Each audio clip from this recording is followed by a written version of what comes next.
Yo, we just people from the north side. Once and Timmy's at the shore fine. Winter ready on the four ties. Heavy traffic during 4-5. Gotta hustle on your own time. Color people every port side. We just people from the north side. Hey guys, what's going on? It's your host, your boy George McKine, Straight Talk Wrestling live at my first PWO show. And who better to get on the show for the first time, but hopefully not the last time, the next big thing in Ontario indie wrestling. Jax Williams. Wow, thanks for having me on. I'm looking forward to it, yeah. Oh, thanks for giving me the time. I always appreciate when somebody gives me the time, especially someone of your caliber. So I got to say, you, Vanna Black, you guys are all kind of part of that next crop of talent that's coming in and really kicking ass, taking names, and looking ridiculously good doing it. So talk to me about the crazy, I guess, origin story of Jax Williams, because I always feel that wrestlers have like the most fascinating origin stories that there are. Next to superheroes, pro wrestlers have pretty cool backstories. Yeah. So what is the backstory of Jax Williams? Where did it all begin? Yeah, I mean, like most kids, when I was younger, I got into wrestling just through seeing it on TV, the larger-than-life kind of characters. It wasn't really like the cool thing when I was growing up, so it wasn't something I really thought to pursue much. I was a big basketball guy growing up. Nice. Played in high school, played like travel leagues, played in university a little bit. So then when that wrapped up, I just kind of missed having like the athletic, something to challenge myself with and try to strive to get better at every day. So I was like, why not try wrestling? Like, I've always loved it. I thought I had a chance to at least be somewhat okay at it, so I gave it a shot. Yeah. Somewhat okay? That's an understatement, man. Like I said, and I don't say these things to kiss anybody's ass. Anybody that steps through that squared circle and has the enigmatic energy to paraphrase it, to go out there and literally tell stories without any words, it's an incredibly hard task to do. And you do it better than most, that's for sure. Thank you. Yeah, it is pretty cool when you put it that way. Sometimes you don't really always think about wrestling is very hard. Like sometimes when we're traveling, we talk about like all the things you have to consider when you're out there, and it's definitely challenging. It's a lot of work. Yeah. It really is. I mean, putting together a match is very complex in its own, because you got to literally tell a story from beginning to end in 15 minutes. And if there's been a build or an expectation of a huge payoff, you better hit it. You better hit all your marks. But also there's the risk of making sure you're safe and making sure your opponents are safe, whether it be tag team, singles, what have you. And if it's a stipulation match, then there's even more on your mind. I've heard a lot of people say the cliche saying would be, oh, clear your mind. Just go into the ring, clear your mind, and have fun and focus on the maneuvers. But really, can you clear your mind when you have all that in the back of your head? Yeah, I mean, I don't know if I look at it necessarily as clearing my mind. I think that I try to spend enough time like training and preparing for matches that certain things I don't have to think about, like certain fundamentals are just ideally second nature. So when you're out there, you can focus more on just performing for the fans and not so much on executing everything, because it's you should do it so much that it's second nature, really. I think that's kind of how I look at it. I'm sure other people have different ways, but yeah, that's my approach. No, I think the way you're looking at it is the right perspective. Now, I mean, you've only been in this in short of under 2-3 years. Am I right? Am I right in my timeline? Yeah. So I had my first match February 2020. Okay. So then a month later, the world shut down. So I've been going full time strong since about fall 2021. Okay. So coming on 3 years or so soon in a couple months. Yeah. Look at that. My timeline was bang on. Pretty good. Yeah, pretty good. So I mean, let's talk about that. You have your first match. You get the rush of performing in front of a live crowd. You're like, yes, I'm greenlit. I'm ready to go. Boom. World shuts down. How did you keep yourself motivated to be ring ready for when the world open up again? Yeah, it was tough. It was not easy. Especially like you said, I got my first taste, and nothing's better than the first time you go out there and do it. And then it was gone, and I just kind of, like, I'm naturally just very competitive just in my life. So I looked at it as a way to try my best to bridge the gap between myself and some of the guys that are more experienced than me. It's like anything I can do to try and just narrow the gap, so that way when things open up and people see me for the first time, maybe I don't look quite as new or quite as uncomfortable out there as you are when you first start off, right? So that was kind of my strategy there, yeah. I think you hit the strategy perfect, because the first time I saw you was somewhere in late 2022, and man, you looked polished. You looked like you had been doing this for a long time, and I was like, got to keep my eye on this guy. And then I saw Vanna, and Vanna's like half your size. You guys are really like David and Goliath. Unfortunately, she is David. You are Goliath. But you guys developed a friendship. You guys have been on the road together. You guys are like brother and sister. And you guys have been through a lot. There's been a lot of achievements that you both have made. And when I interviewed Vanna, one of the things she says was being on the road with you and having like somebody going through this journey with her was the best thing that ever happened to her. Would you agree with that statement on your end as well? Yeah, it's great having her. Like I kind of started a bit before she got as serious, and then we kind of started once she realized like, oh wow, she's really serious about this. It's like, well, let's just go together. Like we're from the same place, and you get a different perspective. It's, you know, you can bounce ideas off her, and she comes at it from like a whole different side of wrestling, right? Like the women's side is different, and it's like, oh, I did this match, I did this. Like, what do you think? It's nice to have someone you can just ping pong ideas off of, and someone that's not afraid to be honest with you and has your best interest in mind. It's definitely helpful, yeah. Absolutely. Now I got to ask. I asked her about this, and I asked a couple other individuals that were on that road trip to the dungeon. Were you part of that group that was on that road trip to the dungeon? To Tj and Nattie and all that, the whole experience? Yeah, I did go. That was awesome. That was such a cool experience, yeah. Would you say it was life-changing? It was, yeah. I mean, it was awesome. Just getting on a plane, flying to Florida. Like, it was my first time on an airplane, too, so that's its own separate kind of life check mark, I guess. Absolutely. But, yeah, just seeing how good and, how much they demand excellence from their performers over there, it was inspiring. Like they were hardcore. Yeah, there's no messing around. Yeah. What was it like learning from a lineage in the Hart family and Nattie, but also lineage in TJ, and how phenomenal he was in the ring? Career cut short, and it pisses me off every day because I think he would have had a Hall of Fame career. But also now being one of the best producers in WWE. Some of the matches and the segments that he books are fucking lights out, man.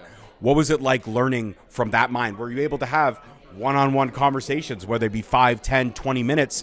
Were you able to get any sort of knowledge for yourself to soak up individually, or was it just all group soaking everything up? It was a lot of group, and it was a lot of learning, like, just as we go. And we got so fortunate that a bunch of some WWE wrestlers were there and trained with us, and we got to be in the ring with them, which is, I mean, it's a privilege because they're making a lot of money, and it's their life on the line, like, you know, their livelihood. So it was a lot of group direction, but we did get a chance on the last day to do breakdown into matches, and TJ was there to watch them and critique it. And they come from like you said, wrestling is like in their blood, so they look at it a little differently, and it's small things that you just can't learn unless you're being taught from someone like that. You know, so. Yeah. Would you say, a cliche question to ask, but I've got to ask it because I'm interested in knowing, would you say that it made you a better performer in the ring? Oh, absolutely, yeah. Just even from, not even just from what I learned there, which was amazing itself, but it was humbling. It's like, maybe I'm not in as good a shape as I thought I was. So when you come back, you're ready to get back to work and try to keep that momentum rolling. Yeah. I love that. So, I mean, it made you a better performer, and you learned a lot, you soaked up a lot, and you came back, and now you are kicking ass, taking names. 2024, we're only a quarter of the year through. Yeah. Still got a solid 8.5 months, give or take. So by the time this interview airs, it'll be sometime in May.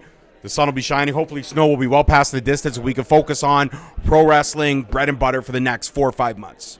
What are some of your short-term goals? And again, these are cliche questions, but I'm fascinated to know because I want to know where your career trajectory is, where you want your career trajectory to go. Yeah. So what is your short-term goals over the next couple of months? Are there any local promotions that you want to get booked at on a more steady basis? Are you planning to go outside of the province more? Like, what's next for Jax Williams in this journey? Yeah, I mean, my number one goal is there's a lot of places or promotions that I've got the chance to work on where it's almost like entry-level spots, and I want to try to break through that into more featured roles on those shows, hopefully.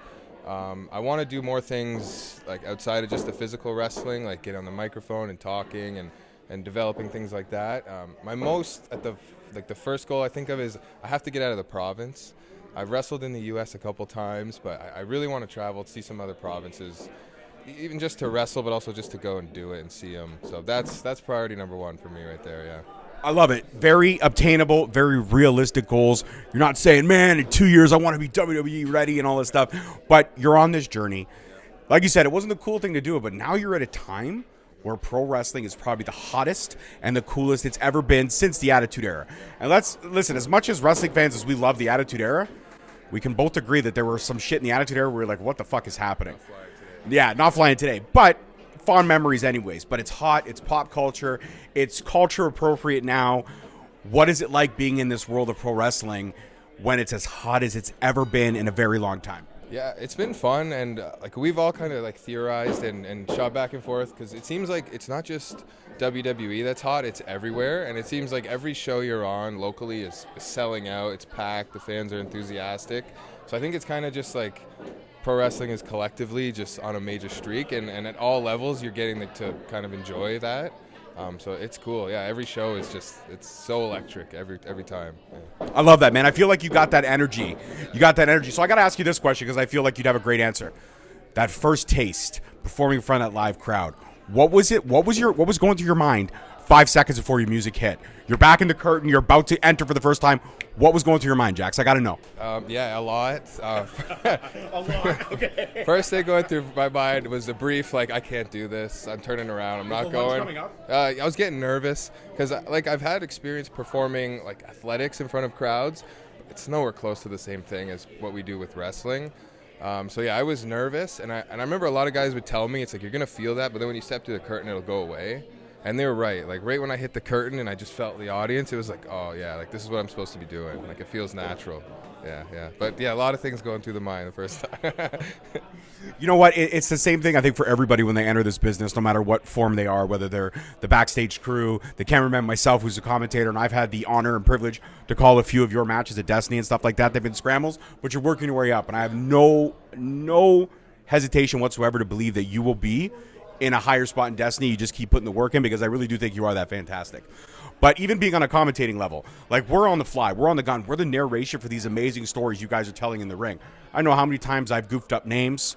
I think one time I called you Jax, not Jax, but Jax as in Jax, Jacks.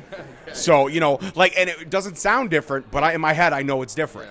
And I go back and I'm like, fuck, how could I do that? What a disappointment for me to pronounce somebody's name wrong or to say something wrong or call a move wrong. But you know what? It's all about learning curves and experiences. And if you make mistakes, it's okay to try again. Do you feel the same way? Like, there's probably been times where a match wasn't perfect or a spot wasn't perfect.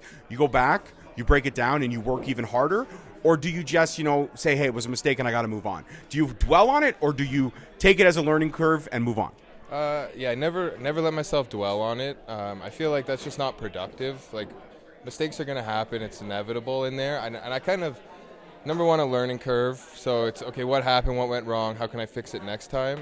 And then it's, I kind of, and I'll joke with Vanna about it. It's like, you have until the end of tonight to be upset about it, and then tomorrow move on, get better.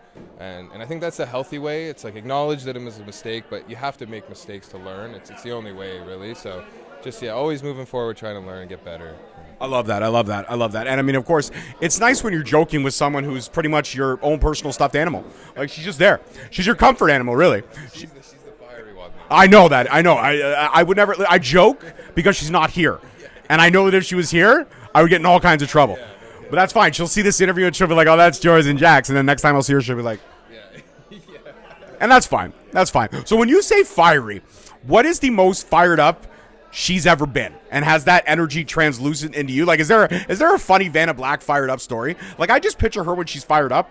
It's like a kid yelling at their parents. I don't know. Is that wrong for me to say? No, it's pretty accurate. It's like, I don't want to go too much into detail, but yeah, sometimes she goes on pretty epic rants and stuff, and I've told her a lot of times, she's like, like all of us when we're starting out, it's like, who am I out there? Like, what is my personality? And I'm like, you have a huge personality, just be yourself, like, larger than life on your own kind of thing. So I think that's a good way to describe it. But yeah, I'm usually just, we do a stretch on the road for 30 minutes. I don't get a word in.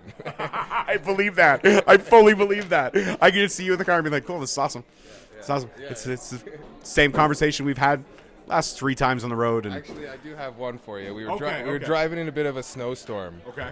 And she's talking about something, and I was like, I'm just focused, right? I'm white knuckling it, and I'm like, look, I'm listening to what you're saying, but I just can't answer you right now. so just know that I'm acknowledging what's happening here. Yeah. I love that. You know what you should have done? Instead of saying, just know I'm acknowledging, you should have just put your finger up. Yeah. I've been like, I'm acknowledging you. Tribal chief. I'm tribal chiefing for you right now, but sure. I'm trying to keep the car fucking Yeah, straight. I'm just trying to get home. Yeah. Oh, I love it. And you know what? Let's switch gears for a bit. Couple more questions, but let's talk about basketball, because a lot of people wouldn't know this, Jax, but I myself play basketball. Really? Yeah, elementary school. That was the peak for me. I was the chubbier white kid that could shoot the 3. That was me. That was my goal. Yeah, so I was the classic, like the chubby kid in every sports movie? That was me, head to toe, buddy. You can see it, right? I'm Schwartz. That's who I am. But what about you? What position did you play? What did you love most about basketball? For me, it was just adrenaline. Just hitting that perfect three, hearing the swoosh. It was just the whole excitement of it all. Yeah, I played a lot of guard growing up. Okay. Like, especially when at the higher levels I played at, I'd be like the smallest guy out there a lot of times, height-wise. And I just loved it. I just love having something to try and get better at and practice. And I really love competing and especially coming up as like a white guy playing, like especially like at the higher levels you get to, it's you don't get respect quite as easily. You have to really, really earn it. So I always look forward to like you don't think I can do it? Well, like, let me show you. That was always my favorite part. Yeah. I love that. You know what? Now it's a lot more easily and obtainable to believe that a white guy can ball because they can. A lot of them can. I actually like the remake of White Man Can't Jump because when the guy's like, oh, we'll just like, dude, white guys can ball. Are you stupid? And actually, Jack Harlow, I will say, Jack Harlow, not bad in that movie. Not bad. I mean, it's funny to hear you say you were the smallest guy out there because even when you walked up, I'm sitting there going, hey, Jax, nice to meet you. It is a bit of like a skewed perception where it's like you kind of feel like you're short all the time and it's like a bit above average height. So I'm doing okay. But in the land of giants, it's different. Yeah. Fair enough. So how tall are you? About 6 foot, 6'1". Oh, perfect. Yeah, okay. I'm 5'10". Bite me.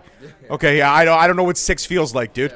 Six feels, but at least both of us are over 5. Yeah, we can say that. Yeah. I mean, Vanna's what, 4'2"?